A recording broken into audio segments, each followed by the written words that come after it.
What's up, guys? I'm Chris Spags here, back with another Four Corners video breaking down tonight's 6-game NBA slate, courtesy of Osmo.com. We had ourselves a good week last week, so let's try to keep the momentum going today. Like this video right now, leave a comment down below telling me which player you think looks the best to you right now. I'll jump in later, answer any questions, and talk with you guys, but right now, like the video and leave a comment. The first corner I want to hit on today is a game with the Kings visiting the Wizards. This one is a 240-point combined total, which is a slate high, and it represents a 6-point boost for Washington and a 5.9-point boost for Sacramento. Tomas Satoransky currently projects to be the highest owned Wizard at 23%, and the pace-up spot should add some more peripheral upside for him, a guy who depends on assists and rebounds to really smash fantasy value because he isn't a high usage rate guy. I like Satoransky here. I don't know that he's a lock play. I'm not sure he would be my highest owned Wizard, but I do think it's a nice spot for him, and I think getting close to where the field is does make sense. Bobby Portis has been over 41 fantasy points in 3 out of his last 4 games. I think the size here of the Kings should ensure that he gets that court time that he needs to hit value. I like the spot for Bobby Portis, and I'm comfortable with him. He would actually be my favorite secondary Wizards piece. Jabari Parker's averaging 31.5 fantasy points in his last 6 games, and he's also been over 26 minutes in his last 4. There's some risk because of the wing rotation that he could lose some minutes back to one of the other guys, but I think he does look good. His role looks good. His performance looks good. So I'm comfortable with Jabari Parker in this spot where we should see a couple guys exceed value because of the pace and the high Vegas total. Trevor Ariza and Jeff Green both project similarly to me. I think Ariza looks like the better ceiling play, Jeff Green a better value play, but both guys seem like their minutes are mostly steady. I think that really you're just taking Ariza for more upside and taking Green if you're trying to get a little bit cheaper, but still have some degree of upside. Bradley Beal had 67 fantasy points last game versus Minnesota. That's about where I'd imagine his ceiling would be for this game as well. His ceiling is as high as really anybody on the slate today, so I think that bodes well for Bradley Beal. His price also a little bit more reasonable than it's been in the last week, so I think I'm comfortable with Bradley Beal, though I get why you'd want to go to the other Wizards who are significantly more affordable. Harrison Barnes has been over 38.5 fantasy points in 3 out of his last 5 games, but he's shown a 23 fantasy point floor in those games, so not a bad cash situation. I think a bit of a risk, though, for tournaments. I think this spot with a pace and some more rebounding upside, which should be allowed by the Wizards, I think benefit Harrison Barnes here, so I'm comfortable assuming that today is going to be a better Harrison Barnes day than a bad one. Nemanja Bjelica is looking like one of the better value plays on today's slate. He's been over 29 minutes in his last 2 games, and where the minutes are for Bjelica, it tends to follow with fantasy production, so I like him as long as he's getting those minutes. It seems like he's back in the rotation, so I'm comfortable trying him out there, probably close to where the field is in terms of ownership. Buddy Hield and De'Aaron Fox both look like they're in a pretty decent spot at comparable prices. De'Aaron Fox just had his first 45 fantasy point day since December 30th versus the Knicks, so I think there is going to be a little more upside for Buddy Hield, but really I would say whichever guy is going to be the lower owned to be the one I'd want a little bit more. I think Hield's in a nice spot, and he also had a down game versus the Knicks, so maybe that Fox ceiling day throws some people off Buddy Hield's scent. So I think I'm a little bit more interested in Buddy Hield, but really the ownership will tell the story for me. Bogdan Bogdanovic's usage has been down. He's been under 26.5 fantasy points in his last 4 games. It worries me a little bit, but I think this also is a pretty good bounce back spot for him. So I don't mind Bogdanovic, and I think he could be an interesting play if his ownership does seem a little bit low, closer to lock. And Willie Cauley-Stein seems really low for just under 5% ownership. I think he's got a lot of upside here in this matchup where there should be some rebounding, some easy rim runs as well for him to give him some nice buckets. So Willie Cauley-Stein, I think, as a very, very low owned king, is an interesting option to go to. The next corner I want to hit on is a game with the Hornets visiting the Rockets, and this one has a 224.5 point combined total, which represents a 3.3 point boost for Houston, but a 2.6 point drop for Charlotte. Clint Capella had 52.75 fantasy points last time versus Charlotte. Today, he projects to be one of the highest owned guys in this game, as well as one of the highest owned in the slate. I think a lot of people are going to chase that big game. It is his only big game since returning from injury. I think also the fact that Kenneth Faried is going to be back in the lineup could limit his upside a little bit, especially if Kenneth Faried is starting, so that's one that I would watch closely. But the Hornets matchup has only gotten worse with no Cody Zeller in the lineup for Charlotte today, so I could see wanting to have some exposure to Clint Capella, though I will probably go under the field because I don't see that big day happening again, especially if Faried is in the lineup. Chris Paul currently looks like the highest owned in this game according to our projections at Osmo.com. Paul projected for 26% ownership. The Hornets are giving up a slate high 25.7 assists per game. That should bode well for Chris Paul. I think he's not a lock for me, but I think getting close to where the field is, probably a little bit closer to 20% for me, maybe even a little under that. It looks fine to me for Chris Paul. James Harden's a lower owned pivot to these guys. We've seen his crazy ceiling hitting almost 100 fantasy points versus Miami within the last week or so. I think he's got that potential here. His usage rate's still over 40%, so I think if we're going to see a high owned Capella and a high-owned Paul, especially if Kenneth Faried is back in the lineup and that does cut into Capella's upside, I think this could be a spot to go to James Harden at less ownership and hope he does spike that crazy high ceiling day. Cody Zeller is out, and that means we should see safer minutes for Frank Kaminsky, who's been a popular value play. Now his price is up, but with some more minutes, I think he's okay to go to unless he becomes a very, very popular play. Willie Hernangomez should pick up some minutes as well, especially if Bismack Biyombo, who's missed the last couple games, if he's still out, we should definitely see Willie Hernangomez. If Bismack Biyombo is in, there is a risk that we don't see Willie, but both these guys are very cheap. Bismack at the minimum on DraftKings, so they're definitely interesting. Just keep an eye on for news to see who's going to be in there and also who's picking up the start. Marvin Williams is also going to be out with an illness, and that should open up some minutes for Miles Bridges and for Michael Kidd-Gilchrist, potentially, who's expected back in the lineup. I think I prefer MKG. I would assume he's going to get some more minutes, again, assuming that he's healthy and ready to go. But overall, I think either of those guys seem fine. Just not as exciting as the backup big minutes could be, because that could be a very profitable spot depending on who gets the big run and the opportunity there. Jeremy Lamb and Nick Batum should see more usage this game, and they also had 50 fantasy points and 42 fantasy points respectively versus Houston last time. Lamb in particular was really pushed by the rebounding upside he had, getting 14 rebounds in that game.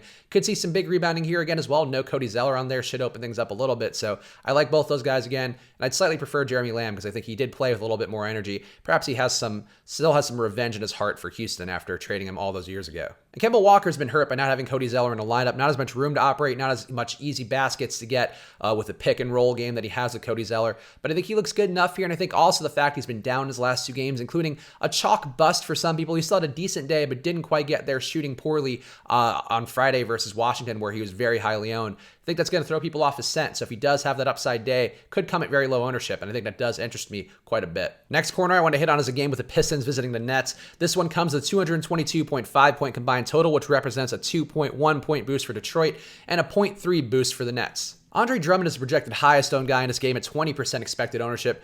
I think right now that looks like a pretty good spot to be at. He's averaged 56.9 fantasy points versus the Nets this year, and center versus the Nets isn't as great of a spot as it has been in previous seasons, but I think everything checks out well for Drummond here. I'll likely be a little bit over the field on his ownership because I think it's just a good spot for him in a game that should stay close. Blake Griffin's price is coming down because he's on a run of pretty poor games, but he's averaged 46.6 fantasy points versus the Nets this year. Again, I think this is a nice spot for both him and Drummond, especially now that Blake's price is down a bit. If the game stays close and we don't see Griffin lose usage away to Reggie Jackson like we have recently, I think it could be a nice spot for Blake Griffin to get back on track. And Reggie Jackson, I think you could see go the other way. I think it's a nice spot for him too, but I don't see him putting up a 39% usage rate like he did versus Chicago in the first game of their back-to-back series. I think this is a spot where Reggie Jackson should see his usage drop down a little bit. Still a decent spot for him, but he has Ish Smith breathing down his neck, so I'm not going to chase Reggie Jackson's recent success. I think I'd rather go back to Blake, assume he figures it out. On the Nets side, Jarrett Allen is expected to be the highest owned guy, and it does make sense after he's put up 35.75 and 43 fantasy points in his last two. His minutes also looking a little bit more secure in the high 20s, low 30s, so that does bode well for Jarrett Allen, but I think you could also see this be a spot where Ed Davis steals some minutes back, and that's always a risk. Also a risk that Jarrett Allen just picks up fouls. Andre Drummond does pick up a lot of ticky-tack fouls inside, so I think there's some risk there. It might be a day for me to leverage away and go to Ed Davis, but having some exposure to Jarrett Allen does make sense. Spencer Dinwiddie's been over 44 fantasy points in his last two games, and he's had 37 and 37.5 fantasy points in his last two games versus Detroit, a former team of his who the Detroit Pistons beat writer Rod Beard told us earlier in the year that Spencer Dinwiddie does carry a lot of hate in his heart for the Pistons. So I think this is a spot where I don't mind going back to him. He's had two big games where he sees some minutes, been around 30 minutes in the last two. He's also under 10% expected ownership right now. I think this is a good spot to go after Spencer Dinwiddie, even though it does feel like a bit of a points chase, but the revenge narrative part of it does balance it out a little bit. Damari Carroll and Joe Harris seem like decent value plays on this side. Joe Harris also seems like he's due for some positive regression. His three-point shot not falling, hit just one of them in each of the last three games. So I think both these guys look decent. DeMar Carroll, a very nice value. And Joe Harris has that upside. He's also just shoots enough to where he could get there. And he also is a popular candidate to take extra minutes if he does get those shots to fall. D'Angelo Russell is also an interesting contrarian play because I think a lot of people throughout the day are going to drive Spencer Dinwiddie's ownership up a little bit after seeing his recent performances and his past performance versus Detroit. So I think he's an interesting contrarian play, but you really need to see him have a very, very hot shooting day because his price is still up just a little bit for where his role is right now with all these guys back in the rotation. The last corner I want to hit on is a game with the Thunder visiting the Jazz, and this one has a 226-point combined total, which represents a 4.3-point boost for Utah and a 3.9-point drop for Oklahoma City. Donovan Mitchell's averaged 1.33 fantasy points per minute in games without Ricky Rubio, who's out again today. He also had a 53.5 fantasy point day versus Memphis on Friday, which was, a much tougher spot than this one's going to be versus a Thunder team who defensively has been getting worse as the year goes on. So I like Donovan Mitchell quite a bit here. I think he's not going to be highly owned enough compared to what we have him at. Rudy Gobert put up 57 fantasy points in their last game versus the Thunder, and he's also seen a pretty decent boost with Ricky Rubio out as well, getting some more time with the ball inside. And this is a nice spot for Rudy Gobert, one that is going to have some ownership, but I do think it's a nice spot where I'd want to match the field on.